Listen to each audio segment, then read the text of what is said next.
Guys, eto naman yung bagong Poco X6 na may Snapdragon 7S Gen 2. Naka-AMOLED display na rin to with 120Hz na refresh rate. At isang nagustuhan ko dito, meron na siyang IP rating na dust and splash resistant. At ngayon, sasabihin ko na rin na maganda tong pang gaming at maganda rin yung camera nito. Kaya samahan nyo ako sa video ito at tignan natin yung actual temperature, actual frames per seconds sa mga games nyo. At marami tayong pag-uusapan sa Poco X6. Kaya sa mga bago pa lang sa channel ko, huwag nyo kalimutan mag-subscribe at pinitin yung bell icon para sa mga gatong unboxing reviews, bagong kalaman at katarantaduhan sa channel na to.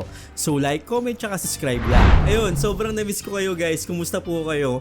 So sa mga hindi nakakalam, yung Poco X6 5G, ni-rebrand to galing sa Redmi Note 13 Pro 5G. At kung nakasubaybay kayo sa channel natin, meron na akong review sa Redmi Note 13 Pro 5G at medyo nadismaya ako sa thermals nun, although pumapalag naman sa gaming. Pero itong Poco X6 5G, ibang kwento to. So panoorin nyo ng buo para malaman nyo kung ano makukuha natin sa Poco X6 5G at kung sulit ba tong bilhin. At bago natin pag-usapan lahat yan, i-unbox muna natin. So sa box, typical na meron tayong black and yellow combination dito. Nakalagay dyan na Poco X6. Actually 5G connectivity na to. Kung ako yung tatanungin, kala ko magiging Poco X6 Pro to. Pero mas malakas pa yung naging Poco X6 Pro natin, di ba? So ngayon, ito yung mga nasa box niya. Meron tayong jelly case dito na kulay black. Usually last year yung mga natatanggap natin galing sa Poco, puro jelly case yung mga yon. So ito, black na yung binigay sa atin ngayon at nagugustuhan ko yung ganitong kulay. Medyo kakaiba talaga. Sa loob ng box meron tayong mga documentation, SIM injector pin, Type-C cable at meron na tayo dito na 67 watts na fast charger. So mabilis-bilis na to. Yun nga lang yung complaint ko talaga dito kapag napapadala sa Pilipinas, nagiging ganito yung charger natin. European plug na siya, hindi siya US plug. So nahirapan pa tayo dito at bumibili pa tayo ng adapter para sa charger na to. So hirap na hirap tayo. Pero at least mabilis nang mag-charge tong phone na to. At ngayon, ito na yung phone natin. Ang nakuha nating kulay is kulay blue. Pero hindi siya mukhang blue, may pagka-muted na medyo shiny, parang ganun. Then may nakalagay dito na Poco. Yung camera module nito may pagka-black effect siya.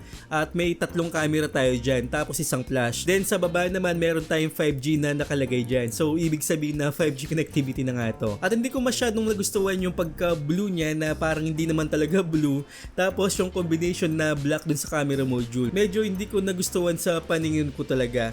Although kasi yung Redmi Note 13 Pro maganda talaga siyang tignan. Kasi plain lang talaga siya. At yung nakuha kong kulay nun is parang white siya, parang ganun. Pero yung kulay nito parang medyo hindi ko talaga nagustuhan para sa akin. So para sa akin lang naman yun. Depende pa rin yan sa inyo. Well anyway, sa baba naman meron tayong speaker dito, Type-C port, tapos isang microphone at dual SIM card tray. Wala tayong expandable storage. Sa taas naman meron tayong infrared sensor para sa remote control ng mga appliances natin. Isang noise cancelling microphone, isang speaker, at ang pinakamaganda dito, meron pa rin tayong audio jack. Sa kabilang side wala tayong makikita dyan, pero sa kabila meron tayong power button tapos volume rocker.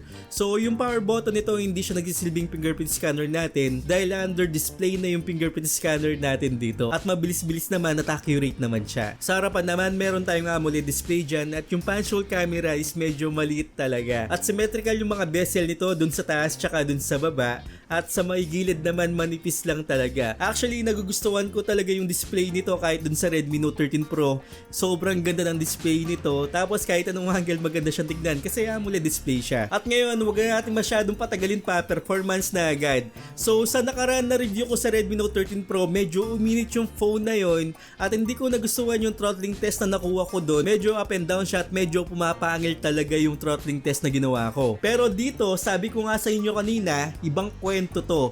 So ang nakuha nating throttling test dito, napakaganda na compare ko dun sa dati na medyo pumapangil. Dito maganda yung nakuha kong throttling test dito, purong green yan. At naramdaman ko dito na parang optimized na siya compare dun sa Redmi Note 13 Pro na hindi pa masyadong optimized. Pero ngayon nasa global na kasi tayo at masasabi ko na optimized na to compare dun sa China ROM. At ang nakuha kong Antutu score pa rin dito nasa 500 points, which is yung Antutu points na yan is pang mid-range talaga. Pero lagi kong sinasabi dito, ibang usapan yan kapag sa gaming. So tinest natin to sa Mobile Legends. Ang frame rate na nakuha ko dito super, tapos yung graphics nito is nasa ultra. At yung frame rate natin kapag nakakuha tayo ng super, ibig sabihin na 90 frames per second siya makukuha natin. At hindi nga ako nagkamali dito, nakakuha ako dito ng 89 to 90 frames per seconds. At minsan kapag may class mo mapalo to ng 80 frames per second, so 80 FPS, okay na okay pa rin yan. Actually maganda yung playing ko dito sa Mobile Legends at hindi ko masyadong nararamdaman talaga na umiinit siya. So umpisa ng laro, kalagitnaan ng laro, ganyan yung pa rin yung nakukuha ating frames per seconds, stay stable siya sa 89 to 90 frames per seconds, minsan nasa 80, pero okay na okay pa rin yan. Pero dun sa last minute parang nakakuha ko ng mga 70 to 80 frames per seconds, which is good pa rin yan para sa akin kasi hindi siya talaga bumaba ng mga 50 to 60. So dyan lang talaga siya naglaro. Pagkatapos ng isang games parang 15 minutes yun, ang nakuha ko lang na temperature dito is nasa 41 degrees Celsius, which is goods na good yan para sa Mobile Legends. Okay, moving on dito sa Genshin Impact, nasa high settings tayo dito. Naalala ko kasi nung naglaro ko ng Genshin Impact sa Redmi Note 13 Pro, ang nakuha kong temperature doon umabot siya ng 46, ganun siya kainit. Well, dito parang ibang usapan talaga o ibang kwento nung naglaro ako sa Genshin Impact dito. So sa umpisa parang nag-frame drops talaga siya, di siya umaangat ng mga 60 to 50. Medyo nahihirapan talaga siya at hindi niya masyadong kinakaya talaga dito sa Genshin Impact, kailangan pa siyang ma-optimize.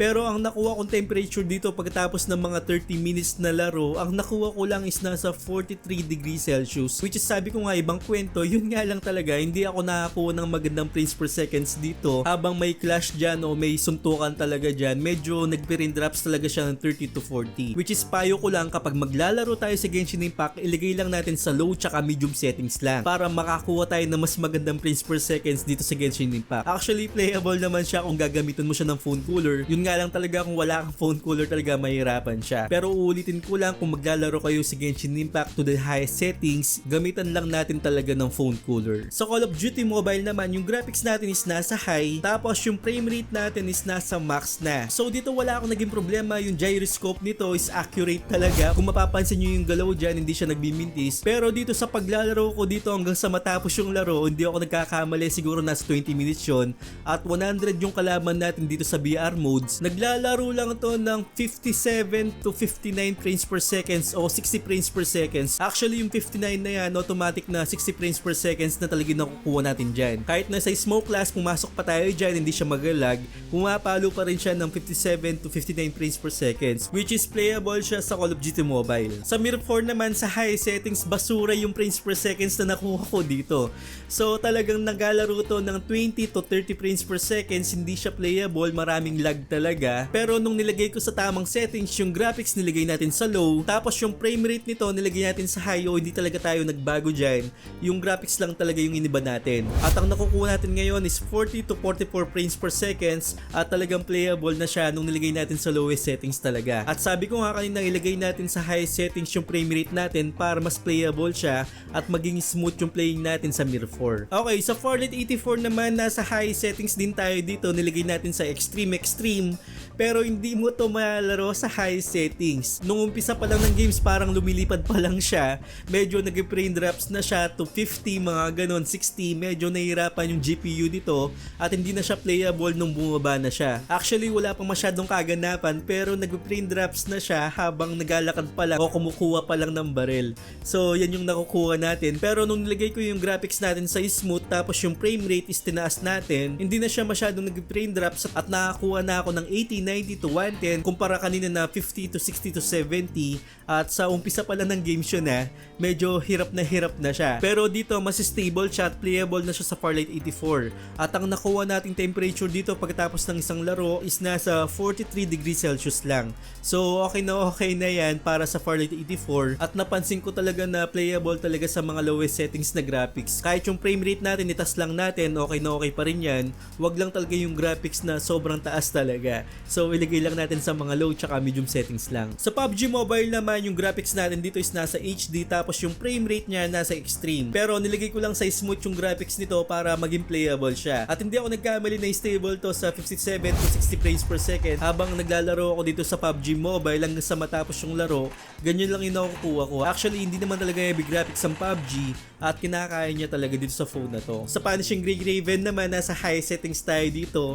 Hindi ko na talaga tinwix yung settings nito, talaga hindi ko na binago. Yan lang talaga yung kinuha ko. Pero sa paglalaro ko dito, 40 to 50 frames per seconds, at kapag nag-ulti siya, nasa 20 frames per seconds lang. Actually, nag-frame drops talaga siya ng 20 to 30 frames per seconds, pero playable siya. At sa nakikita ko naman, kahit na pumalo siya ng ganun, hindi mo talaga papansinin yun kasi maganda talaga yung laro na to. At kung makikita nyo naman talagang playable siya dito, kahit anong pindot natin, kahit na mag-print drops to, okay na okay pa rin kasi playable siya. At natuwa talaga ako sa laro na to. Sobrang nag-enjoy ako kahit na mag-print drop siya. Okay na okay pa rin sa Punishing Grey Raven. Dito naman sa Modern Warship, nasa high settings tayo dito. Nilagay natin sa 120 frames per seconds.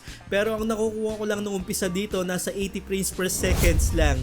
Tapos nung marami ng kalaban, nasa 40 to 50 na lang. So medyo nahihirapan talaga siya. At ang ginagamit kong barko dito parang mga classic pa lang yan. Hindi pa talaga na sobrang ganda ng barko. Pero kapag nasa mataas na barko na o talagang panglabanan na talaga yung barko ko dito, sobrang mag-train drops na to. So hindi siya playable sa Modern Warship kahit na dun sa lowest settings. So wag nyo nang asahan. Pero ibang usapan dito sa Wild Rift. Ang nakuha nating settings dito nasa 120 tapos yung graphics nasa high. Madalas to nasa 120 talaga hanggang sa matapos yung laro. Pero kapag may clash naman, 80 to 100 frames per seconds, okay na okay pa rin yan. At sobrang optimized niya dito sa Wild Rift. So playable siya dito. At sa mga nagbabalak naman na gamitin to pang emulator, good news sa inyo, gumagana to at smooth siya dito. At tinest natin to sa God of War tsaka dun sa Tekken, smooth siya, nakakuha tayo ng 60 frames per seconds at talagang playable siya. Makita nyo naman dyan kung gano'n siya kay-smooth. Lalong-lalo na dito sa Tekken, wala akong nagiging problema. Yung bisita ko nga kanina, nakita niya na naglalaro ako ng Tekken at nagulat siya na smooth daw to sa emulator. So yun yung napansin niya. At yung mga iba naman, mas optimized daw ang Snapdragon pagdating sa mga emulator kumpara natin sa MediaTek. So yun yung mga sinasabi nila. Which is para sa akin sa mga tinest ko, tama nga naman na mas optimized ang Snapdragon compared dun sa MediaTek. So yan din yung napansin ko habang naglalaro tayo o nag-test tayo ng mga games sa mga phones natin. Okay, ang masasabi ko dito, yung mga ibang games kailangan ma-optimize, pero ang napansin ko dun sa pagkumpara ko sa Redmi Note 13 Pro, mas optimized na to at hindi siya masyadong naginit, tamang-tama lang yung init nito. Dun sa Redmi 13 Pro kasi nakakuha tayo ng 46 doon. Dito highest temperature lang na nakuha ko, nasa 43 lang. So goods na yun para dito sa Poco X6. At isa pa, mas nakatulong dito yung Game Turbo. Actually gumagana na siya. Meron tayong mga settings dito na clear memory, tapos may graphs tayo dyan, which is dun sa China variant hindi pa siya updated, wala pa tayong mga graphs doon, pero dito meron na tayo. At meron tayong mga additional settings dito, marami talagang mga settings, so kayo nang balang maglaro dyan. At isa pa, naka Android 13 na rin to with MIUI 14, pero ang kagandahan dito, hindi naman tayo may stock talaga sa MIUI 14, magkakaroon na tayo ng mga HyperOS. Okay, pagdating naman sa display, ang tawag dito ng Poco is the Crystal Res 120Hz Flow AMOLED display. So parang pinahaba lang nila, pero AMOLED display lang talaga yung tawag dito. At nasabi ko kanina na mag-enjoy kayo dito sa display niya.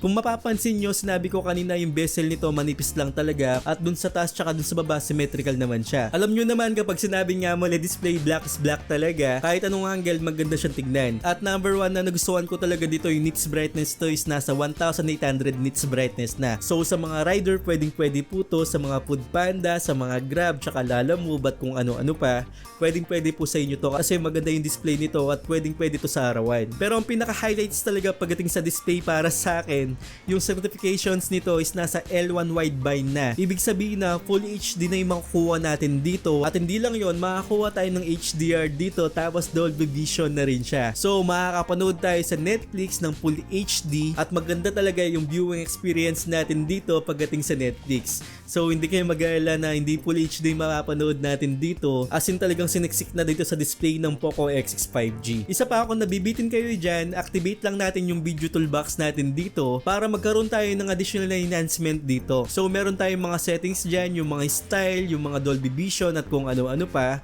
At ang pinaka-paborito ko nga yung play video while screen off. Kahit na nanonood tayo o nag-music tayo sa YouTube, pwede natin i-click yan para mamatay siya at nag-music pa rin tayo habang bukas pa rin yung YouTube natin at napapakinggan pa rin natin yung music. At yun lang talaga, yan lang yung mga additional settings natin dito, pero sa settings wala tayong mga additional enhancement, super resolution at kung ano-ano pa, wala tayong mga ganun. Kahit na MEMC, wala po tayong ganun dito. Then additional na nagustuhan ko dito, yung haptic nito, maganda po siya. Para siyang flagship nung 2022, parang ganun yung haptic nito. At hindi na talaga siya garalgal o hindi talaga siya matalim, parang ganun. Smooth talaga siya. Then sa battery, meron tayong 5,100 mAh capacity ng battery dito at tumatagal siya whole day. Pero kung gaming, siguro mga 6 to 7 hours lang. Depende sa games nyo ha. Kung nasa high settings kayo, mas mabilis. At kung nasa lowest settings naman kayo, tayo, hindi siya masyadong mabilis malobat compare dun sa high settings.